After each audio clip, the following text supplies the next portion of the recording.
কিয়ামতের ময়দানে মদিনার নবী বলেন জান্নাতের 8টা দরজা যখন খুলিয়া 4 জন নারীকে ডাকবে, আসো জান্নাতের দরজা খোলা হয়ে গেছে, আসো।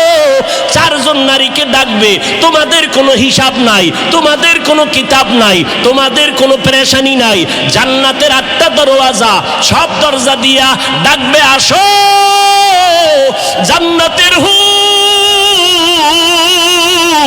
তোমাদের জন্য অপেক্ষা করতেছে, জান্নাতের বিছানা তোমাদের জন্য রেডি। কেন তুই সূর্যের গরম জানো না লাগে? কারণ সূর্যের গরম লাগলে মাথার মগজগুলো টাস টাস করে ফেটে যাবে, একটা সেকেন্ডের আযাব সইতে পারবা না। আসো, কোনো হিসাব নাই, জান্নাতের 8টা দরজা খোলা, কোন দরজা দিয়ে ঢুকবা? আসো।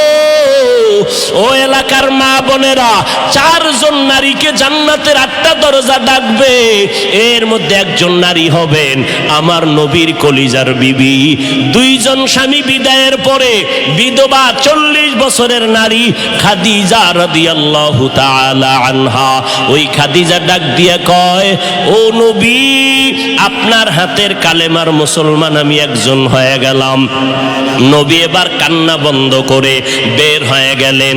আর আমার দুঃখ নাই, আমার খুঁটি যখন মজবুত হয়ে গেল, আমার ঘরের চৌকাঠ যখন মজবুত হয়ে গেল, এখন আমি দাওয়াতে নেমে গেলাম।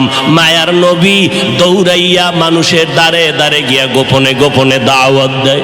হাঁটতে হাঁটতে হাঁটতে হাঁটতে আমার নবী পাথরওয়ালা জমিন পাড়াইয়া তায়েফের ময়দানের কিনারায় দাঁড়ায় কয়, তোরা আমারে চিনোনি, আমি মক্কার মুহাম্মদ, আমি এক আল্লাহর দাওয়াত দিয়ে আসছি, গ্রহণ করো।